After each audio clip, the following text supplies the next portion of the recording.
KMIC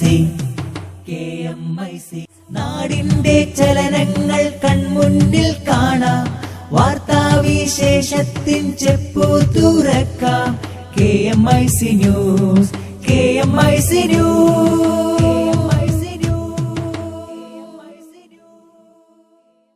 അസ്സലാമു അലൈക്കും വറഹ്മത്തുള്ളാഹി വബറകാതുഹു. Kerala Malabar Islamic class room KMIC TV പ്രേക്ഷകർക്കും റേഡിയോ ശ്രോതാക്കൾക്കും KMIC ന്യൂസിലേക്ക് സ്വാഗതം. വാർത്തകൾ വായിക്കുന്നത് ജലീൽ മടവൂർ. പ്രധാന വാർത്തകൾ. രണ്ടാമത് ഇമാം ബുഖാരി അവാർഡ് സമസ്ത പ്രസിഡന്റ് ഇ സുലൈമാൻ മുസ്ലിയാർക്ക്. കേരള കോൺഗ്രസിൽ ഭിന്നത രൂക്ഷം. ജോസഫ് വിഭാഗം മുഖ്യമന്ത്രിയുമായി ചർച്ച നടത്തിയെന്ന വാർത്ത നിഷേധിച്ച് PJ ജോസഫും മുഖ്യമന്ത്രിയും. JNU വിദ്യാർത്ഥി യൂണിയൻ പ്രസിഡന്റ് കനയ്യകുമാറിന്റെ ജാമ്യാപേക്ഷ പരിഗണിക്കുന്നത് ഡൽഹി ഹൈക്കോടതി തിങ്കളാഴ്ചത്തേക്ക് മാറ്റി. പൊതുമുതൽ നശിപ്പിക്കുന്നത് അനുവദിക്കാനാവില്ലെന്ന് സുപ്രീം കോടതി. പാട്യാല ഹൌസ് കോടതിയിൽ അഭിഭാഷകരുടെ അഴിഞ്ഞാട്ടത്തിന് നേതൃത്വം നൽകിയ വിക്രം സിംഗ് ചൌഹാൻ പോലീസിൽ കീഴടങ്ങി. സൌദിയിലെ മൊബൈൽ ഷോപ്പുകളിൽ സ്വദേശിവൽക്കരണം പദ്ധതി നടപ്പാക്കാൻ 6 മാസത്തെ സാവകാശം. വാർത്തകൾ വിശദമായി. കേരള കോൺഗ്രസിൽ മാണി വിഭാഗവും ജോസഫ് വിഭാഗവും തമ്മിലുള്ള ഭിന്നത രൂക്ഷം. കേരള കോൺഗ്രസ് പിളർപ്പിലേക്ക് നീങ്ങുകയാണെന്നാണ് സൂചന. മുന്നണിയിൽ പ്രത്യേക ഘടകകക്ഷിയായി പരിഗണിക്കണമെന്ന് മന്ത്രി PJ ജോസഫ് മുഖ്യമന്ത്രിയോട് ആവശ്യപ്പെട്ടു. നിയമസഭയിൽ നടന്ന കൂടിക്കാഴ്ചയിലാണ് ഈ ആവശ്യം ഉന്നയിച്ചത്. എന്നാൽ ഇക്കാര്യം ചർച്ച ചെയ്തിട്ടില്ലെന്ന് മുഖ്യമന്ത്രിയും PJ ജോസഫും കേരള കോൺഗ്രസ് നേതാവ് KM മാണിയും പ്രതികരിച്ചു. മുഖ്യമന്ത്രിയെ കണ്ട് നമുക്ക് സെപ്പറേറ്റ് ബ്ലോക്ക് ആവശ്യപ്പെട്ടു എന്ന് വന്ന വാർത്ത അടിസ്ഥാനരഹിതമാണ്. അങ്ങനെ ഒരു ആവശ്യം ഉന്നയിച്ചിട്ടില്ല. PJ ജോസഫും ഞങ്ങൾ എല്ലാവരും ഇന്ന് ഒന്നിച്ചുണ്ടായിരുന്നു. അങ്ങനെ ഒരു കാര്യവും പറഞ്ഞിട്ടില്ല. പാർട്ടിക്കുള്ളിൽ KM മാണിയിൽ നിന്ന് അർഹമായ പരിഗണന കിട്ടുന്നില്ലെന്നാണ് PJ ജോസഫിനൊപ്പമുള്ളവരുടെ പരാതി. ഇക്കാര്യം KM മാണിയോട് സംസാരിച്ചെങ്കിലും ഫലമുണ്ടായില്ല. തുടർന്ന് കോൺഗ്രസ് നേതാക്കളുടെ ശ്രദ്ധയിലും പെടുത്തി. അനുകൂലമായ തീരുമാനം ഒന്നും ഉണ്ടാകാത്ത സാഹചര്യത്തിലാണ് പ്രത്യേക ഘടകകക്ഷിയെന്ന ആവശ്യം ജോസഫ് മുന്നോട്ടുവച്ചത്. പക്ഷേ ഇക്കാര്യം നേതാക്കൾ നിഷേധിക്കുകയാണ് ചെയ്തത്. ഘടകകക്ഷിയെന്ന ആവശ്യം ഉന്നയിച്ചില്ലെന്ന് പറയുന്ന PJ ജോസഫ് പാർട്ടിക്കുള്ളിൽ പ്രശ്നങ്ങളുണ്ടെന്ന് തുറന്നു സമ്മതിച്ചു. തീർച്ചയായിട്ടും കേരള കോൺഗ്രസിന് കൂടുതൽ സീറ്റ് വേണമെന്ന് തന്നെയാണ് ഞങ്ങളുടെ ആവശ്യം. ഉൾപ്പെടെയുള്ള ആളുകൾ അക്കോമഡേറ്റ് ചെയ്യണമെന്നുള്ള ആവശ്യം നമ്മൾ ഉന്നയിച്ചിട്ടുണ്ട്. അത് ചർച്ച ചെയ്തുകൊണ്ടിരിക്കുകയാണ്. PJ ജോസഫിനും കൂട്ടർക്കും അതൃപ്തിയൊന്നുമില്ലെന്നും പാർട്ടി ഒരുമയോടെയാണ് പോകുന്നതെന്നും അവകാശപ്പെട്ട KM മാണി തന്നെ പാർട്ടിയിൽ 2 ചേരിയുണ്ടെന്ന സൂചനയും നൽകി. എന്റെ അറിവിൽ അങ്ങനെയൊരു സംഭവമില്ല. അത് അടിസ്ഥാനരഹിതമായ ഒരു വാർത്തയാണ്. ഞാനിപ്പോ PJ ജോസഫുമായിട്ട് സംസാരിച്ചു. ഞങ്ങളുടെ അറിവിൽ അങ്ങനെയില്ല, മുഖ്യമന്ത്രിയുടെ അറിവിലുമില്ല. ഇതെങ്ങനെ ഈ വാർത്ത ഉണ്ടായെന്ന് എനിക്ക് അറിഞ്ഞുകൂടാ. ഇത് കേരള കോൺഗ്രസ് വളരെ ഒരുമയോടുകൂടി പോകുന്ന ഒരു പാർട്ടിയാണ്. സത്യത്തിൽ പറയുക, ഇപ്പൊ സീറ്റ് ഇന്നയാൾക്ക് കൊടുക്കുമെന്നോ ഇന്നയാൾക്ക് കൊടുക്കരുതെന്നോ എവിടെ സീറ്റ് ഇതൊന്നും ആയിട്ടില്ല. സീറ്റ് ഡിസ്കഷനേ ആയിട്ടില്ല. ആദ്യമായിട്ട് സീറ്റ് ഡിസ്കഷൻ UDF ആയിട്ടാണ് നടത്തേണ്ടത്. ഉണ്ടായിട്ടില്ല. കേരള കോൺഗ്രസ് പാർട്ടിക്കകത്ത് സീറ്റ് ഡിസ്കഷൻ ഉണ്ടായിട്ടില്ല. പിന്നെ ജോസഫ് ഗ്രൂപ്പ് കഴിഞ്ഞ പ്രാവശ്യം മത്സരിച്ചതോ മത്സരിച്ച ഏതെങ്കിലും ഒരു സീറ്റ് കേരള കോൺഗ്രസ് വേണമെന്ന് ആവശ്യപ്പെട്ടിട്ടില്ല. ഇങ്ങനെയൊന്നും ഒരു സാഹചര്യവും ഈ പാർട്ടിക്കകത്തില്ല. ഇല്ലാതെ വെറുതെ ഇങ്ങനെ സ്റ്റോറികളൊക്കെ ഉണ്ടാകുക എന്ന് പറയുന്ന ആരോ ഈ പാർട്ടിയെ ഇങ്ങനെ ആശയക്കുഴപ്പം ഉണ്ടാക്കാൻ വേണ്ടി ചില കാര്യങ്ങൾ പ്ലാൻ ചെയ്യുന്ന ഇത് ഞാൻ പറഞ്ഞല്ലോ. അതെനിക്കറിഞ്ഞൂടാ. നിങ്ങൾ മാധ്യമക്കാരെ ചില ചുമതല നിങ്ങൾ കണ്ടുപിടിക്കുക എന്നുള്ളത് മാത്രമേ. ഏതാ അസംതൃപ്തിയോ? അതൃപ്തി എല്ലായിടത്തും എനിക്ക് അതൃപ്തി ഉണ്ടല്ലോ പല കാര്യങ്ങളിലും. പിളർപ്പ് ഒഴിവാക്കിക്കൊണ്ടുള്ള പ്രശ്നപരിഹാരത്തിന് ശ്രമം നടക്കുന്നതുകൊണ്ടാകാം മുഖ്യമന്ത്രിയും PJ ജോസഫും തമ്മിലുള്ള ചർച്ചയെക്കുറിച്ചുള്ള വാർത്തകൾ ഇരുവരും നിഷേധിച്ചത് എന്നാണ് കരുതുന്നത്. രാജ്യദ്രോഹക്കുറ്റം ചുമത്തി അറസ്റ്റിലായ JNU വിദ്യാർത്ഥി യൂണിയൻ പ്രസിഡന്റ് കനയ്യകുമാറിന്റെ ജാമ്യാപേക്ഷ പരിഗണിക്കുന്നത് ഡൽഹി ഹൈക്കോടതി തിങ്കളാഴ്ചത്തേക്ക് മാറ്റി. JNU ക്യാമ്പസിൽ അഫ്സൽ ഗുരു അനുസ്മരണം സംഘടിപ്പിച്ച വിദ്യാർത്ഥി സംഘടനയായ DSUവിന്റെ നേതാക്കളായ ഒമർ ഖാലിദ്, അനിർബൻ ഭട്ടാചാര്യ എന്നിവരെ ഇന്ന് മജിസ്ട്രേറ്റിന് മുന്നിൽ ഹാജരാക്കി. ഇന്നലെ അർദ്ധരാത്രി കീഴടങ്ങിയ ഇവരെ വിശദമായ ചോദ്യം ചെയ്യുന്നതിനായി ഡൽഹി പോലീസ് കസ്റ്റഡിയിൽ ആവശ്യപ്പെടും. പാട്യാല ഹൌസ് കോടതിയിൽ അഭിഭാഷകരുടെ അഴിഞ്ഞാട്ടത്തിന് നേതൃത്വം നൽകിയ വിക്രം സിംഗ് ചൌഹാൻ പോലീസിൽ കീഴടങ്ങി. ക്രിമിനൽ വക്കീലായ ചൌഹാൻ സംഭവം നടന്ന് ഒരാഴ്ചയ്ക്ക് ശേഷമാണ് കീഴടങ്ങുന്നത്. നേരത്തെ ആക്രമണങ്ങൾക്ക് നേതൃത്വം നൽകിയ യശ്പാൽ സിംഗിനെ ഇന്നലെ പോലീസ് അറസ്റ്റ് ചെയ്തിരുന്നു. പാട്യാല ഹൌസ് കോടതിക്ക് പുറത്തും അകത്തും ജെഎൻയുവിലെ അധ്യാപകരെയും വിദ്യാർത്ഥികളെയും മാധ്യമപ്രവർത്തകരെയും അഭിഭാഷകരുടെ കൂട്ടം കയ്യേറ്റം ചെയ്യുകയായിരുന്നു. അറസ്റ്റിലായ വിദ്യാർത്ഥി നേതാവ് കനയ്യകുമാറിനെ കോടതിയിൽ ഹാജരാക്കുമ്പോഴായിരുന്നു ഇവരുടെ അഴിഞ്ഞാട്ടം. വിക്രം ചൌഹാനും യശ്പാൽ സിംഗിനും പുറമെ ഓം ശർമ്മയും കൂടി ചേർന്നാണ് അഭിഭാഷകരെ സംഘടിപ്പിച്ചത്. കനയ്യകുമാറിനെ തങ്ങൾ തന്നെയാണ് അടിച്ചതെന്ന് 3 അഭിഭാഷകർ സമ്മതിക്കുന്ന വീഡിയോ ഇന്ത്യ ടുഡേ ചാനൽ ഇന്നലെ പുറത്തുവിട്ടിരുന്നു. തങ്ങളുടെ മർദ്ദനത്തിൽ കനയ്യകുമാർ മൂത്രമൊഴിച്ചു എന്നായിരുന്നു ഇവർ വീഡിയോയിൽ പറഞ്ഞത്. ജെഎൻയു വിദ്യാർത്ഥി യൂണിയൻ പ്രസിഡന്റ് കനയ്യകുമാറിന്റെ അറസ്റ്റും അതിനോടനുബന്ധിച്ച് നടന്ന സംഭവ വികാസങ്ങളുമായി ബന്ധപ്പെട്ട് നരേന്ദ്രമോദി സർക്കാരിനെതിരെ അന്താരാഷ്ട്ര മാധ്യമങ്ങൾ. വിശദമായ റിപ്പോർട്ടിലേക്ക്. ദേശദ്രോഹ കുറ്റം ചുമത്തി ജെഎൻയു വിദ്യാർത്ഥി നേതാവ് കനയ്യകുമാറിന്റെ അറസ്റ്റും തുടർ സംഭവങ്ങളും അന്താരാഷ്ട്ര മാധ്യമങ്ങളുടെയും ബുദ്ധിജീവികളുടെയും ശ്രദ്ധയാകർഷിക്കുന്നു. സംഘർഷം നിയന്ത്രിക്കുന്നതിന് പകരം ആളിക്കത്തുന്നത് കയ്യും കെട്ടി നോക്കി നിൽക്കുന്ന നരേന്ദ്രമോദി സർക്കാരിനെതിരെയാണ് മാധ്യമങ്ങളുടെ പ്രതിഷേധം. രാജ്യത്തെ ഒന്നാകെ പിടിച്ചുകുലുക്കിയ ക്യാമ്പസ് രാഷ്ട്രീയ കലാപത്തിൽ പ്രധാനമന്ത്രി നരേന്ദ്രമോദി മൌനം തുടരുന്നതിനെതിരെ ശക്തമായി അപലപിച്ചാണ് ന്യൂയോർക്ക് ടൈംസ് ഫെബ്രുവരി 21 പ്രസിദ്ധീകരിച്ച ലേഖനം തുടങ്ങുന്നത്. അരനൂറ്റാണ്ടിനിടെ രാജ്യവ്യാപകമായുണ്ടായ ഏറ്റവും വലിയ വിദ്യാർത്ഥി പ്രതിഷേധമെന്നാണ് പ്രമുഖ പാകിസ്ഥാൻ പത്രം ഡോൺ സംഭവത്തെ വിശേഷിപ്പിച്ചത്. മോഡി സർക്കാർ ജാതീയ പക്ഷപാതവും ധ്രുവീകരണവും ഏകാധിപത്യ പ്രവണതയും വളർത്തുകയാണെന്ന് അൽ ജസീറ ലേഖനത്തിൽ വിമർശിക്കുന്നു. ഇന്ത്യയ്ക്കിത് നിർണായക നിമിഷം. അസഹിഷ്ണുതക്കെതിരെ സ്വാതന്ത്ര്യം തെരഞ്ഞെടുക്കുക എന്ന തലക്കെട്ടിൽ കലാപത്തിനെതിരെ ശക്തമായ ഭാഷയിൽ മുഖപ്രസംഗം തന്നെ എഴുതി ഗാർഡിയൻ. കടുംപിടുത്തക്കാരനായ ആഭ്യന്തരമന്ത്രി എന്നാണ് രാജ്നാഥ് സിംഗിനെ ഗാർഡിയൻ വിശേഷിപ്പിച്ചത്. ഭൗതിക സ്വാതന്ത്ര്യവും ഭരണകൂട അടിച്ചമർത്തലും ഏറ്റുമുട്ടുന്ന ഈ കാലഘട്ടത്തിൽ ഇന്ത്യ നിർണായക നിമിഷങ്ങളിലൂടെയാണ് കടന്നുപോകുന്നതെന്നും ഗാർഡിയൻ ചൂണ്ടിക്കാട്ടി. KMIC ന്യൂസിനു വേണ്ടി കരീം ഏലംകുളം. സമരങ്ങളുടെയും പ്രക്ഷോഭങ്ങളുടെയും പേരിൽ പൊതുമുതൽ നശിപ്പിക്കുന്നത് അനുവദിക്കാനാവില്ലെന്ന് സുപ്രീംകോടതി. ഇത്തരത്തിൽ പൊതുമുതൽ നശിപ്പിക്കുന്നത് വ്യക്തികളായാലും രാഷ്ട്രീയ പാർട്ടികളായാലും കർശന നടപടി വേണമെന്ന് സുപ്രീംകോടതി വ്യക്തമാക്കി.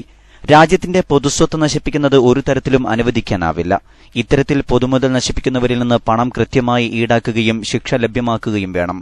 ഇതിനാവശ്യമായ മാർഗനിർദ്ദേശങ്ങൾക്ക് രൂപം നൽകുമെന്നും സുപ്രീംകോടതി വ്യക്തമാക്കി.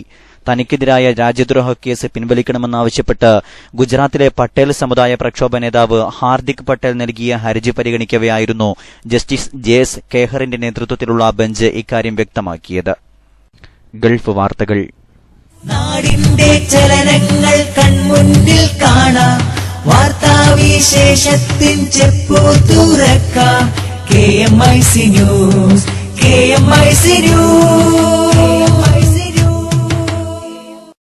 സൗദിയിലെ മൊബൈൽ ഷോപ്പുകളിലും മൊബൈൽ റിപ്പയർ ഷോപ്പുകളിലും ജോലി ചെയ്യുന്ന വിദേശികളുടെ തൊഴിൽ പെർമിറ്റ് പുതുക്കി നൽകില്ല. ഈ രംഗത്ത് സ്വദേശിവൽക്കരണം നടപ്പാക്കുന്നതിനു വേണ്ടിയാണിത്.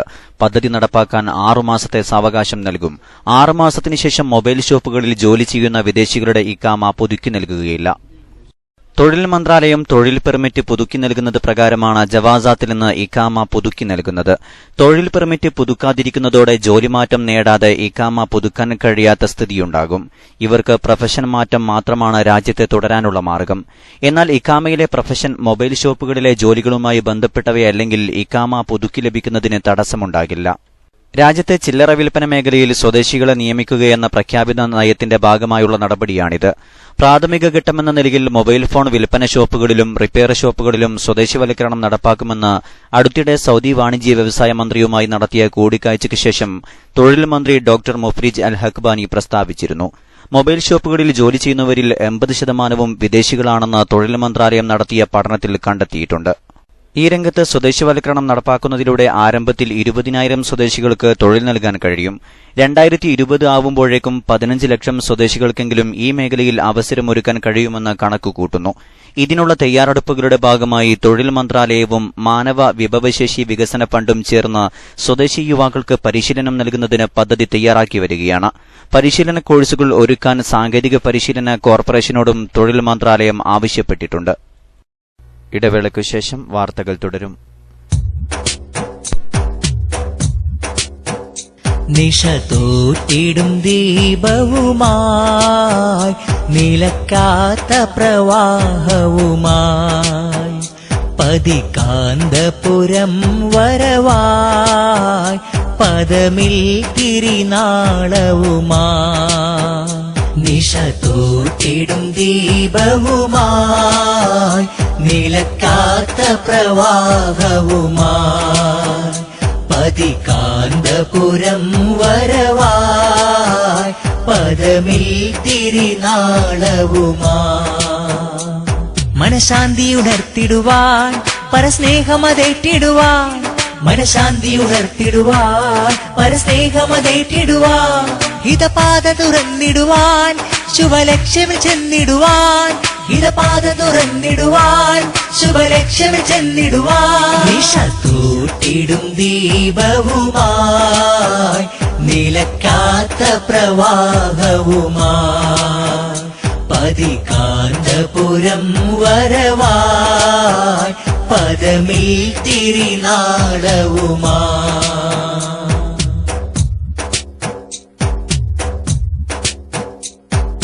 മാമലകൾ മിഴിയൂറും കൈരളി മാനസരാജ്യം തേങ്ങലുകൾ ഉയരുന്നിടമുൾവിളി കേട്ടൊരു വ്യൂഹം മാമലകൾ മിഴിയൂറും കൈരളി മാനസരാജ്യം തേങ്ങലുകൾ ഉയരുന്നിടമുൾവിളി കേട്ടൊരു വ്യൂഹം കമറുല്ലുലമ കാന്തപുരത്തിൻ സ്നേഹവിഹാസം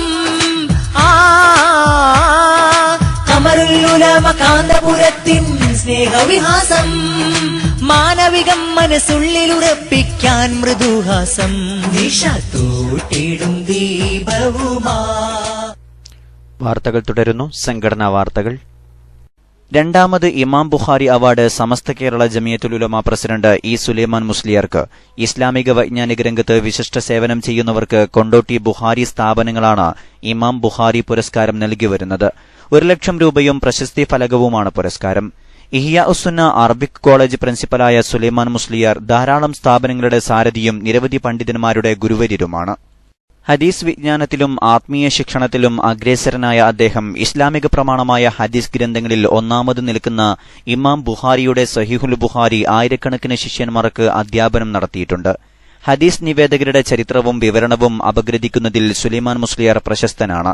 നാളെ നടക്കുന്ന ബുഖാരി സമ്മേളന സമാപന വേദിയിൽ അഖിലേന്ത്യാ Sunni Jamiathul Ulama general secretary Kanthapuram AP Aboobacker Musliyar award വിതരണം ചെയ്യുമെന്ന് ബുഖാരി സ്ഥാപനങ്ങളുടെ ജനറൽ സെക്രട്ടറി അബൂ ഹനീഫൽ ഫൈസി തന്നല അറിയിച്ചു. കൊണ്ടോട്ടി ബുഖാരി 28ാം വാർഷികത്തിനും 4ാം സനദ്ദാന സമ്മേളനത്തിനും 7 കേന്ദ്രങ്ങളിൽ നടന്ന സിയാറത്തോടെ ഇന്ന് തുടക്കം കുറിച്ചു. നാളെ രാവിലെ 10 മണിക്ക് സ്വാഗത സംഘം ചെയർമാൻ സയ്യിദ് മുഹമ്മദ് തുറാബ് തങ്ങൾ പതാക ഉയർത്തും. 10:30 പണ്ഡിത സംഗമം ബുഖാരി സ്ഥാപനങ്ങളുടെ ജനറൽ സെക്രട്ടറി അബൂ ഹനീഫൽ ഫൈസി തന്നല ഉദ്ഘാടനം ചെയ്യും. കാന്തപുരം AP മുഹമ്മദ് മുസ്ലിയാർ ബഷീർ ഫൈസി വണ്ണക്കോട് വിഷയം അവതരിപ്പിക്കും. വൈകുന്നേരം 4 മണിക്ക് ഒമാനൂർ ശുഹദാ മക്കാം സിയാറത്തിന് സയ്യിദ് ശിഹാബുദ്ദീൻ അഹ്സനി നേതൃത്വം നൽകും. ശേഷം ഘോഷയാത്ര നടക്കും. 7 മണിക്ക് സയ്യിദ് യൂസുഫുൽ ബുഖാരി വൈലത്തൂർ നേതൃത്വം നൽകുന്ന ആത്മീയ സമ്മേളനത്തിൽ മുഹമ്മദ് ഫാറൂഖ് ബുഖാരി മുഖ്യപ്രഭാഷണം നടത്തും. കൂറ്റമ്പാറ അബ്ദുറഹ്മാൻ ദാരിമി, സയ്യിദ് ഷറഫുദ്ദീൻ ജമലുലൈലി, സയ്യിദ് അഹദൽ തങ്ങൾ മുത്തനൂർ, സയ്യിദ് സ്വാലിഹ് തുറാബ് തങ്ങൾ തുടങ്ങിയവർ പങ്കെടുക്കും. വെള്ളിയാഴ്ച ഉച്ചയ്ക്ക് 2 മണിക്ക് നടക്കുന്ന ദാഇസ് ഗാദറിംഗ് ഷൌക്കത്ത് ബുഖാരി കാശ്മീരിന്റെ അധ്യക്ഷതയിൽ എഞ്ചിനീയർ അബ്ദുറൌഫ് ബാംഗ്ലൂർ ഉദ്ഘാടനം ചെയ്യും. മുഹമ്മദ് ഫാറൂഖ് ബുഖാരി കൊല്ലം, സുഹൈറുദ്ദീൻ നൂറാനി, ഹാഫിൽ ഉസ്മാൻ വിളയൂർ സംബന്ധിക്കും. സമസ്ത പ്രസിഡന്റ് ഇ സുലൈമാൻ മുസ്ലിയാരുടെ അധ്യക്ഷതയിൽ പൊന്മള അബ്ദുൽ ഖാദർ മുസ്ലിയാർ സമാപന സമ്മേളനം 7 മണിക്ക് ഉദ്ഘാടനം ചെയ്യും. മതഭൌതിക വിദ്യയിൽ ബിരുദാനന്തര ബിരുദം നേടിയ 47 യുവ പണ്ഡിതർക്കും CBSE സ്കൂൾ പഠനത്തോടൊപ്പം ഖുർആൻ ഹൃദ്യസ്ഥമാക്കിയ 19 ഹാഫിലുകൾക്കുമുള്ള സനദ്ദാനം സയ്യിദ് അലി ബാഫഖി തങ്ങൾ നിർവഹിക്കും. ഇമാം ബുഖാരി അവാർഡ് ദാനവും സനദ്ദാന പ്രഭാഷണവും അഖിലേന്ത്യാ Sunni Jamiathul Ulama general secretary Kanthapuram AP Aboobacker Musliyar നടത്തും. സയ്യിദ് ഇബ്രാഹിം ഖലീലുൽ ബുഖാരി അനുമോദന പ്രസംഗം നടത്തും. അബൂ ഹനീഫൽ ഫൈസി തന്നല സന്ദേശം നൽകും. പേരോട് അബ്ദുറഹ്മാൻ സഖാഫി, സി മുഹമ്മദ് ഫൈസി, സയ്യിദ് മുഹമ്മദ് തുറാബ് സഖാഫി, മുഹമ്മദ് പറവൂർ, NV അബ്ദുറസാഖ് സഖാഫി പ്രസംഗിക്കും. MN കുഞ്ഞുമുഹമ്മദ് ഹാജി, സിദ്ദീഖ് ഹാജി ചെമ്മാട്, സീനത്ത് അബ്ദുറഹ്മാൻ ഹാജി, AP കരീം ഹാജി ചാലിയം സംബന്ധിക്കും. ഹൈസ്കൂൾ വിദ്യാർത്ഥികൾക്കായി മഴവിൽ ക്ലബ്ബ് ജില്ലാ കമ്മിറ്റിയുടെ നേതൃത്വത്തിൽ നടത്തിയ മഴവിൽ ക്വിസ് ജില്ലാ മത്സരം സമാപിച്ചു. തിരൂർ MAT സെൻട്രൽ സ്കൂളിലെ വിദ്യാർത്ഥികൾ 1ഉം 2ഉം സ്ഥാനങ്ങൾ നേടി. വളാഞ്ചേരി കാടാമ്പുഴ അൽഹുദ സ്കൂളിനാണ് 3ാം സ്ഥാനം. Therthil school Kottakkal, Markaz Kuthubi school, AR Nagar, Majma school Vettichira എന്നീ സ്കൂളുകൾ അവാർഡിന് അർഹരായി. ജില്ലയിലെ വ്യത്യസ്ത സ്കൂളുകളിൽ നിന്നുള്ള 24 സ്കൂളുകളാണ് മത്സരത്തിൽ പങ്കെടുത്തത്. ജില്ലാ മഴവിൽ ക്വിസിന്റെ ഉദ്ഘാടനം മലപ്പുറം ജില്ലാ panchayat standing committee chairman V. Sudhakaran ഉദ്ഘാടനം ചെയ്തു. സമസ്ത കേരള സുന്നി യുവജന സംഘം സംസ്ഥാന ഉപാധ്യക്ഷൻ PKM സഖാഫി അനുമോദന പ്രസംഗം നടത്തി. മുസ്ലിം ജമാഅത്ത് ജില്ലാ ഉപാധ്യക്ഷൻ Vengara Abdu Haji, Sunni Yuvajana Sangham Vengara zone general secretary P. Abdurahman, SSF ജില്ലാ പ്രസിഡന്റ് KV ഫക്രുദ്ദീൻ സഖാഫി എന്നിവർ ട്രോഫികൾ വിതരണം ചെയ്തു.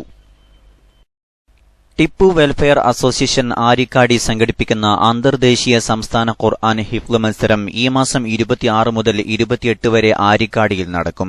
ഹിഫ്ള്, ഖിറാഅത്ത് എന്നീ വിഭാഗങ്ങളിലായി കേരളം, കർണാടക, തമിഴ്നാട് സംസ്ഥാനങ്ങളിൽ നിന്നായി 200ഓളം മത്സരാർത്ഥികൾ സംബന്ധിക്കും. വിജയികൾക്ക് ക്യാഷ് അവാർഡ് ഉൾപ്പെടെയുള്ള സമ്മാനങ്ങൾ നൽകും. മത്സരത്തിനു പുറമെ മതപ്രഭാഷണവും ബുർദ പാരായണവും ഉണ്ടാകും. ഖുർആൻ പാരായണത്തിലൂടെ ശ്രദ്ധേയനായ ഹാഫിള് ബ്വാരി അനീസ് അഹമ്മദ് ബഡ്കൽ മുഖ്യാതിഥിയായിരിക്കും. കർണാടക ആരോഗ്യമന്ത്രി UT Khader, PB Abdurazak MLA, ജില്ലാ panchayat president AGC Basheer, KS Attakoya തങ്ങൾ കുമ്പോൾ, KS അലി തങ്ങൾ, KS ജാഫർ തങ്ങൾ, നജ്മുദ്ദീൻ പൂക്കോയ തങ്ങൾ യമനി തുടങ്ങി പ്രമുഖർ സംബന്ധിക്കും. പത്രസമ്മേളനത്തിൽ സിദ്ദിഖ് ഹസൻ, മൂസ പടിഞ്ഞാർ, AK ആരിഫ് തുടങ്ങിയവർ പങ്കെടുത്തു. അവസാനമായി പ്രധാന വാർത്തകൾ ഒരിക്കൽ കൂടി. രണ്ടാമത് ഇമാം ബുഖാരി അവാർഡ് സമസ്ത പ്രസിഡന്റ് E. സുലൈമാൻ മുസ്ലിയാർക്ക്. കേരള കോൺഗ്രസിൽ ഭിന്നത രൂക്ഷം. ജോസഫ് വിഭാഗം മുഖ്യമന്ത്രിയുമായി ചർച്ച നടത്തിയെന്ന വാർത്ത നിഷേധിച്ച് PJ ജോസഫും മുഖ്യമന്ത്രിയും. JNU വിദ്യാർത്ഥി യൂണിയൻ പ്രസിഡന്റ് കനയ്യകുമാറിന്റെ ജാമ്യാപേക്ഷ പരിഗണിക്കുന്നത് ഡൽഹി ഹൈക്കോടതി തിങ്കളാഴ്ചത്തേക്ക് മാറ്റി. പൊതുമുതൽ നശിപ്പിക്കുന്നത് അനുവദിക്കാനാവില്ലെന്ന് സുപ്രീം കോടതി. സൌദിയിലെ മൊബൈൽ ഷോപ്പുകളിൽ സ്വദേശിവൽക്കരണം പദ്ധതി നടപ്പാക്കാൻ 6 മാസത്തെ സാവകാശം. ഇതോടെ KMIC ന്യൂസ് ബുള്ളറ്റിൻ സമാപിക്കുന്നു. അടുത്ത ന്യൂസ് ബുള്ളറ്റിൻ സൌദി സമയം രാത്രി 10:30, തുടർന്ന് നാളെ വൈകിട്ട് ഇന്ത്യൻ സമയം 7 മണിക്ക്. ന്യൂസുകൾ അയക്കേണ്ട വിലാസം KMIC News Time @gmail.com. അസ്സലാമു അലൈക്കും വറഹ്മത്തുള്ളാഹി വബറകാതുഹു.